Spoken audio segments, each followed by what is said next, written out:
The Polisario Front, Frente Polisario, Frelisario or simply Polisario, from the Spanish abbreviation of Frente Popular de Liberación de Desaguadero el Hamra y Rayo de Oro, is a Sahrawi rebel national liberation movement aiming to end Moroccan presence in the Western Sahara. It is an observer member of the Socialist International.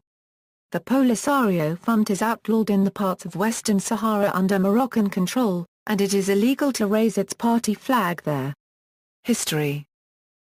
Beginnings.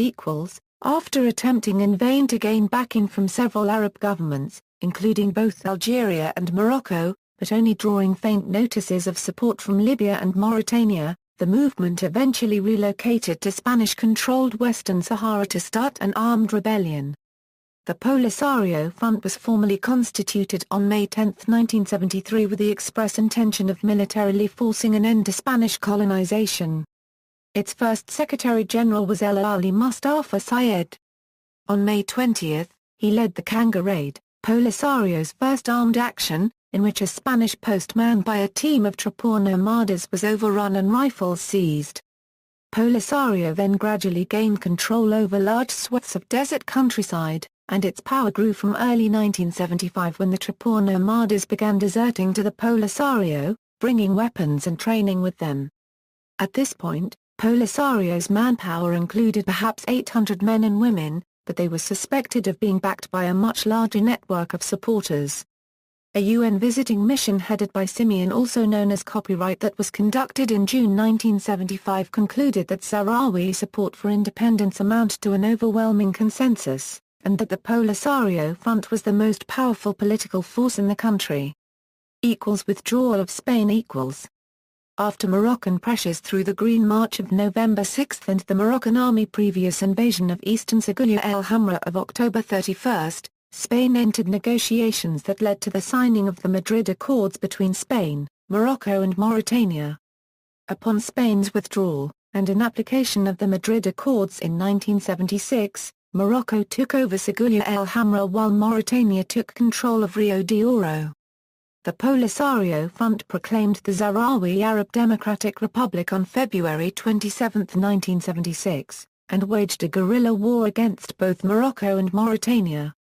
The World Court at The Hague had issued its verdict on the former Spanish colony just weeks before, which each party interpreted as confirming its rights to the disputed territory. The Polisario kept up the guerrilla war while they simultaneously had to help guard the columns of Sahrawi refugees fleeing, but after the air bombings by the Royal Moroccan Air Force on improvised Sahrawi refugee camps in Umdriaga, Tafaratai, Guelta Zamu and Angala, the front had to relocate the refugees to Tinf. For the next 2 years the movement grew tremendously as Sahrawi refugees continued flocking to the camps and Algeria and Libya supplied arms and funding. Within months, its army had expanded to several thousand armed fighters, camels were replaced by modern jeeps, and 19th-century muskets were replaced by assault rifles. The reorganized army was able to inflict severe damage through guerrilla-style hit-and-run attacks against opposing forces in Western Sahara and in Morocco and Mauritania proper. Withdrawal of Mauritania. A comprehensive peace treaty was signed on August 5, 1979, in which the new government recognized Sahrawi rights to Western Sahara and relinquished its own claims. Mauritania withdrew all its forces and would later proceed to formally recognize the Sahrawi Arab Democratic Republic, causing a massive rupture in relations with Morocco. King Hassan II of Morocco immediately claimed the area of Western Sahara evacuated by Mauritania, which was unilaterally annexed by Morocco in August 1979. Moroccan wall stalemates. The war.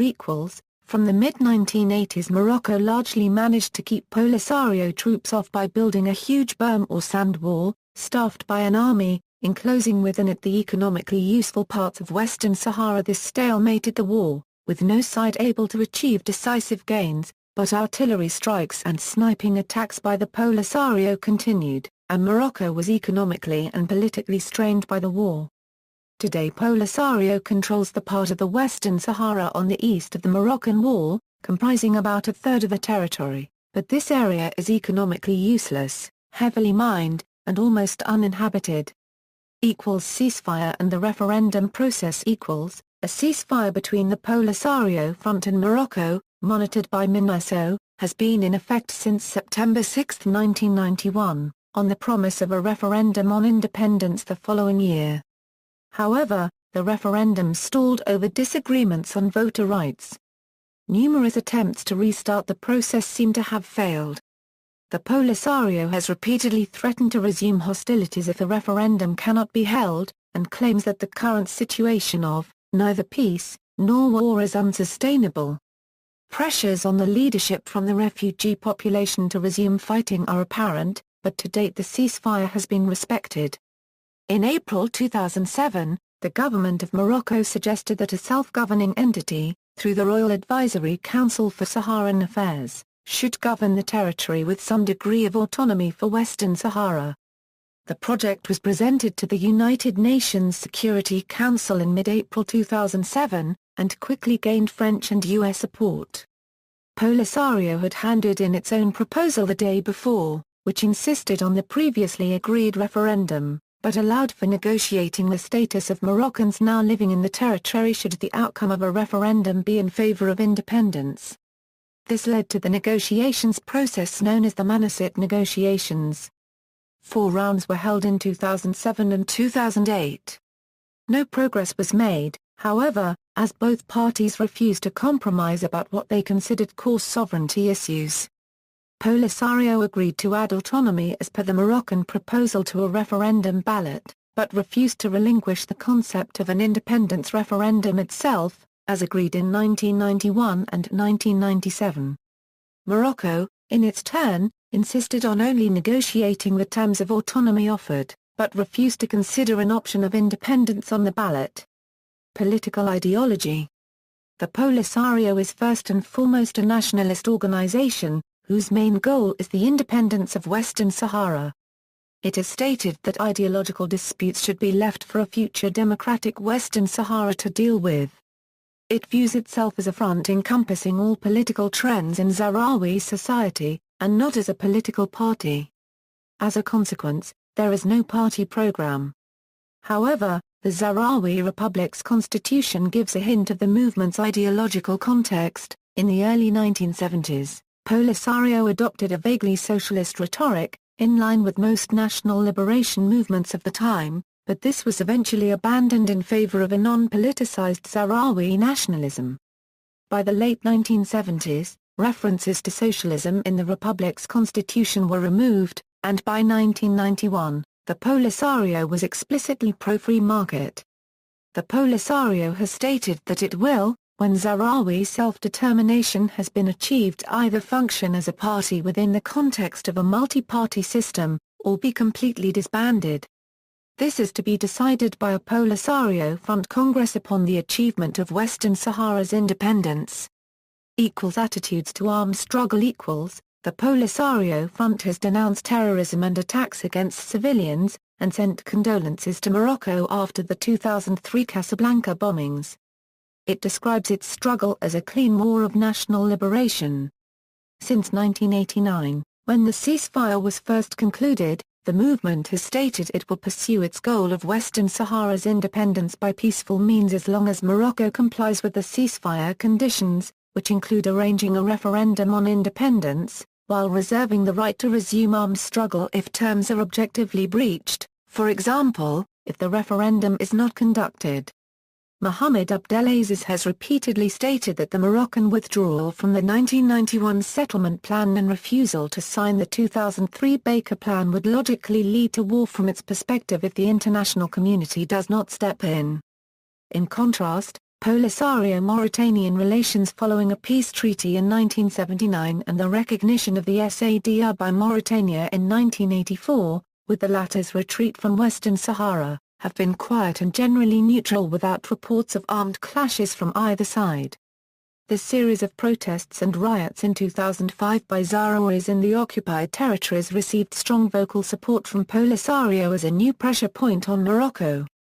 Abdelaziz characterized them as a substitute path for the armed struggle, and indicated that if peaceful protest was squashed, in its view, without a referendum forthcoming, its armed forces would intervene. Relations with Algeria. Algeria has shown an unconditional support for the Polisario Front since 1975, delivering arms, training, financial aid, and food, without interruption for more than 30 years. At the level of international relations, Algeria appears as a main actor and negotiator in opposition to Morocco since the beginning of the Western Sahara conflict. Structure = Organizational background = Until 1991, Polisario's structure was much different from the present one. It was, despite a few changes, inherited from the before 1975, when the Polisario Front functioned as a small, tightly knit guerrilla movement, with a few hundred members. Consequently, it made few attempts at a division of powers, instead concentrating most of the decision-making power in the top echelons of Polisario for maximum battlefield efficiency. This meant that most power rested in the hands of the Secretary-General and a 9-man executive committee, elected at congresses and with different military and political responsibilities. A 21-man Politburo would further check decisions and connect the movement with its affiliated mass organizations, UGTSARIO, ARSARIO and UNMS. But after the movement took on the role as a state-in-waiting in 1975, based in the refugee camps in Tindouf, Algeria, this structure proved incapable of dealing with its vastly expanded responsibilities.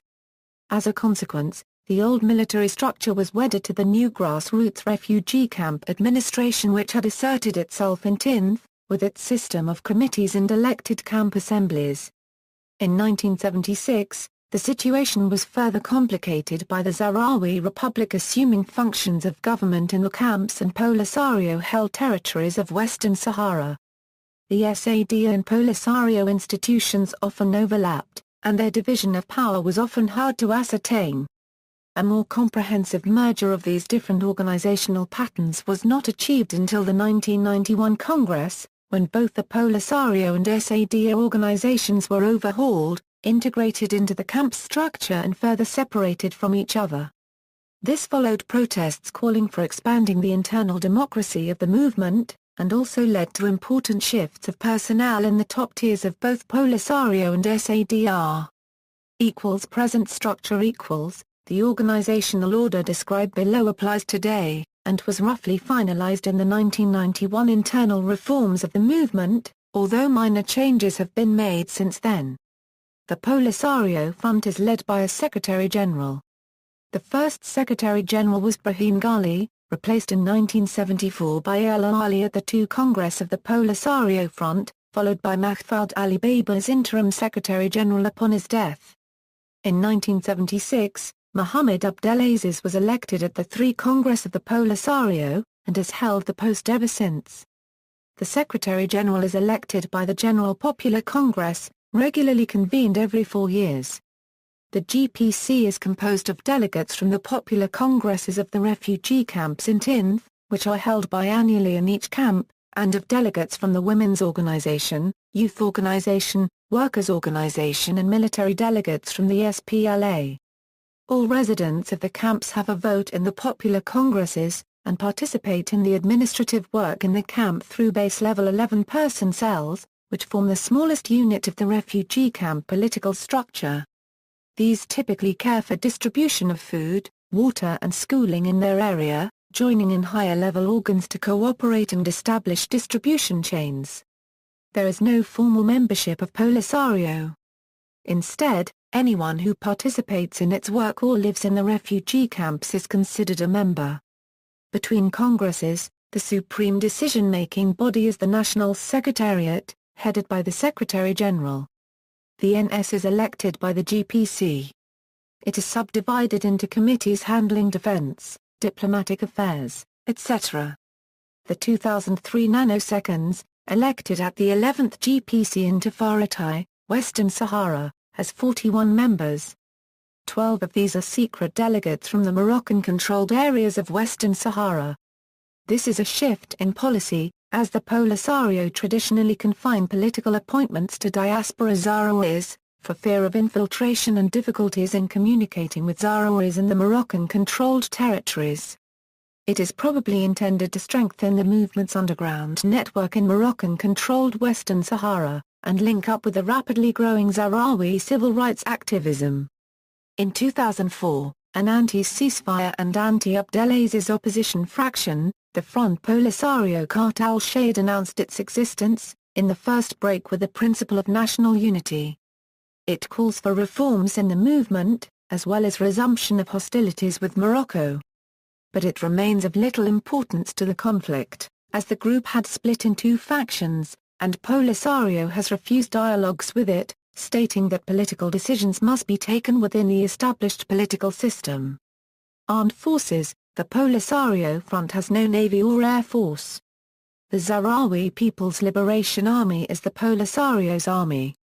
Its commander-in-chief is the Secretary-General, but it is also integrated into the SADR system through the institution of a SADR Minister of Defense. The SPLA's armed units are considered to have a manpower of possibly 7,000 active soldiers today, but during the war years its strength appears to have been significantly higher, up to 20,000 men. It has a potential manpower of many times that number, since both male and female refugees in the TINF camps undergo military training at age 18. Women formed auxiliary units protecting the camps during war years. Equipment. When it originally began the anti-Spanish rebellion, Polisario was forced to capture its weapons individually, and transport them only by foot or camel. But the insurgents multiplied their arsenal and military sophistication after striking an alliance with Algeria in 1975. The modern SPLA is equipped mainly with outdated Soviet-manufactured weaponry, donated by Algeria. But its arsenals display a bewildering variety of material, much of it captured from Spanish, Mauritanian or Moroccan forces and made in France, the United States, South Africa, Austria or Britain. The SPLA has several armored units, composed of old tanks, somewhat more modern armored cars, infantry fighting vehicles, rocket launchers and half-tracks. Surface-to-air missiles have downed several Moroccan F-5 fighter jets, and helped compensate for the complete Moroccan control of the skies. One of the most innovative tactics of the SPLA was its early and extensive use of Land Rovers and other remodeled civilian vehicles, mounting anti-aircraft machine guns or anti-tank missiles, and using them in great numbers, to overwhelm unprepared garrisoned outposts and rapid surprise strikes. This may reflect the movement's difficulties in obtaining original military equipment, but nonetheless proved a powerful tactic. On November 3, 2005, the Polisario Front signed the Geneva Accord, committing itself to a total ban on landmines, and later began to destroy its landmine stockpiles under international supervision. Morocco is one of 40 governments that have not signed the 1997 Mine Ban Treaty. Both parties have used mines extensively in the conflict, but some mine-clearing operations have been carried out under MINUSO supervision since the ceasefire agreement. Tactics. The SPLA traditionally employed ASI tactics, that is, motorized surprise raids over great distances, which were inspired by the traditional camelback war parties of the Sahrawi tribes. However, after the construction of the Moroccan wall, this changed into tactics more resembling conventional warfare, with a focus on artillery, snipers and other long-range attacks. In both phases of the war, SPLA units relied on superior knowledge of the terrain, speed and surprise, and on the ability to retain experienced fighters. Defections. Since the end of the 1980s, several members of the Polisario have decided to discontinue their military or political activities for the Polisario Front. Most of them returned from the Sahrawi refugee camps in Algeria to Morocco, among them a few founder members and senior officials. Some of them are now actively promoting Moroccan sovereignty over Western Sahara, which Morocco considers its southern provinces. Foreign relations. Today 45 countries around the world recognize the legitimacy of the Polisario over the Western Sahara. Support for the Polisario Front came mostly from African countries, SWAPO or MPLA. Most of the Arab world had supported Morocco. Only Algeria and Libya have, at different times, given any significant support to Polisario. Iran recognized the SADR in 1980, Mauritania had recognized the SADR in 1984, and Syria and South Yemen had supported the Polisario position on the conflict when they were all members of the Front of Refusal. Additionally, many Third World non-aligned countries have supported the Polisario Front. Ties with the Flotilla of East Timor were exceptionally strong and remain so after that country's independence. Both Polisario and Flotilla have argued that there are numerous historical parallels between the two conflicts. The movement's main political and military backers were originally Algeria and Libya, with Cuba coming a very distant third. Mauritania also attempts to avoid involvement and to balance between Morocco and Polisario's backers in Algeria, although it formally recognizes the SADR as Western Sahara's government since 1984 and has a substantial Sahrawi refugee population on its territory. Support from Algeria remains strong, despite the country's preoccupation with its own civil war. The Polisario is practically dependent on its bases and refugee camps, located on Algerian soil. While Algeria recognizes the Sahrawis' right to wage an armed struggle against Morocco, and has helped to equip the SPLA army, the government also seems to have barred Polisario from returning to armed struggle after 1991. Attempting to curry favor from the US and France and to avoid inflaming its already poor relations with Morocco. Apart from Algerian military, material and humanitarian aid, food and emergency resources are provided by international organizations such as the WHO and UNHCR. Valuable contributions also come from the strong Spanish solidarity organizations. Western Sahara in the Cold War. The most intense open warfare in the conflict in Western Sahara occurred during the Cold War. However, the conflict was never fully dragged into the United States-Soviet dynamics like many other conflicts. This was mainly because both sides tried to avoid overt involvement, which would necessitate a crash in relations with either Morocco or Algeria, the major North African players, and because neither viewed it as an important front. Morocco was firmly entrenched in the U.S. camp, whereas Algeria aligned generally with the Soviet Union during the 1970s, and took a more independent Third Worldist position after that. The United States claimed political neutrality on the issue, but militarily backed Morocco against Polisario during the Cold War, especially during the Reagan administration. Despite this, Polisario never received counter-support from the Soviet Union. Instead, the entire East Bloc decided in favor of ties and trade with Morocco and refused to recognize the SADR. This made the Polisario almost wholly dependent mainly on Algeria and Libya and some African and Latin American Third World countries for political support, plus some NGOs from European countries which generally only approach the issue from a humanitarian angle. The ceasefire coincided with the end of the Cold War. World interest in the conflict seemed to expire in the 1990s as the Sahara question gradually sank from public consciousness due to decreasing media attention. International recognition of the SADR. A key diplomatic dispute between Morocco and Polisario is over the international diplomatic recognition of the SADR as a sovereign state and Western Sahara's legitimate government. In 2004, South Africa announced formal recognition of the SADR, delayed for 10 years despite unequivocal promises by Nelson Mandela as apartheid fell. This came since the announced referendum for Western Sahara was never held. Kenya and Uruguay followed in 2005, and relations were upgraded in some other countries, while recognition of the SADR was cancelled by others. In 2006, Kenya suspended its decision to recognize the SADR to act as a mediating party. For a comprehensive list of state recognitions of the competing claims by SADR and Morocco, see Political status of Western Sahara.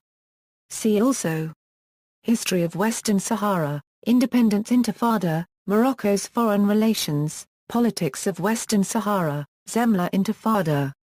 References. Further reading, Jairat Chopra, United Nations Determination of the Western Saharan Self, Tony Hodges, Western Sahara.